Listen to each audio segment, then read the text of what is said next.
नमस्कार। आज हम कॉन्सेप्ट आपके लिए लेके आए हैं स्ट्रिंज ऑफ पल्स। हिंदी में से बोलते हैं मोतियों की माला। ये आपको पता होगा कि पिछले 2 दशकों से या 2.5 दशकों से चीन हिंद महासागर में या इंडियन ओशन में भारत की घेराबंदी करने का प्रयास कर रहा है। ये जो टर्म है ये इसी घेराबंदी के लिए प्रयोग किया जाता है और ये 1997 से जब से चीन ने प्रयास किया हिंद महासागर में भारत के पड़ोसी देशों में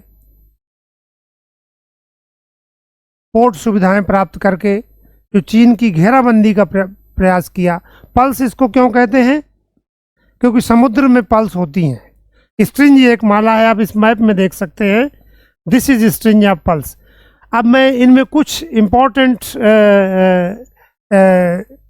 जो पोर्ट सुविधाएं उसने प्राप्त की हैं, ताकि आप देख सकते हैं कि यहाँ पे पाकिस्तान का ग्वादर है, ये हम्बनटोटा है श्रीलंका का, ये क्याउकपियू यहाँ पे एक पोर्ट है इधर पे म्यांमार में।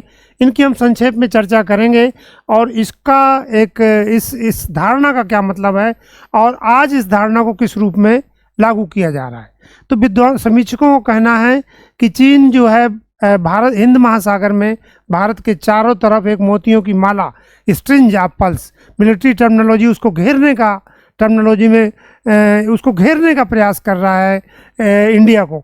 अब जैसे मान लीजिए ग्वादर में उसको पोर्ट की सुविधाएं मिल गई। मैं आपको बता दूं कि ग्वादर को 40 साल के लीज पर ले लिया है उसने। लीज के यानी कि उसको ऑपरेशन करने डेवलप करने 40 साल का वहाँ उसका काम है और ये ईस्ट में है, ये बहुत ही स्ट्रेटजिक लोकेशन में है, स्ट्रेट ऑफ हॉर्मुज के पास। फिर उसने 2017 में श्रीलंका में एक हम्बनटोटा पोर्ट है, उसको 99 ईयर की लीज पर ले लिया है।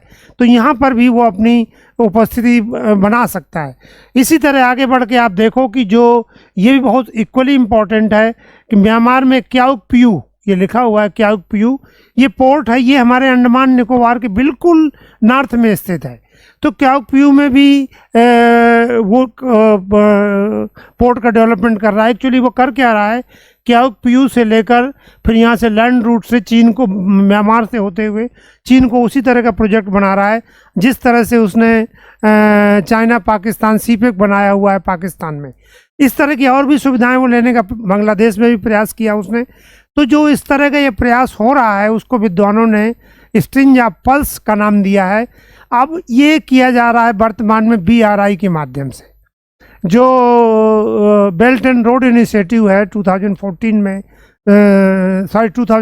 में लॉन्च किया था। उसके अंतर्गत वो क्या करता है, सस्ते ऋण लोन देकर इन देशों में इंफ्रास्ट्रक्चर सुविधाएं क्रिएट करता है, पोर्ट्स, और फिर उन पर अपना कब्जा करने की कोशिश करता है ताकि भारत के प्रभाव को इंडियन ओशन में कम किया जा सके। इसी कड़ी में इसमें दिखाई नहीं दे रहा है, यहाँ पे एक देश है जिबूती में भी चाइना ने अपने सबसे पहला विदेशी नौसैनिक अड्डा स्थापित किया है। चीन का एकमात्र अड्डा दूसरे देश में नौसैनिक बेस जो है वो जिबूती में है, वो उसने 2017 में स्थापित किया था। वो भी बहुत इंपॉर्टेंट स्ट्रेटजिक लोकेशन है। तो इस तरह हम लोग कह सकते हैं कि जो स्ट्रिंज ऑफ पल्स है वो इंडियन ओशन में भारत के प्रभाव को कम करने के लिए चीन की डिप्लोमेसी है। Thank you.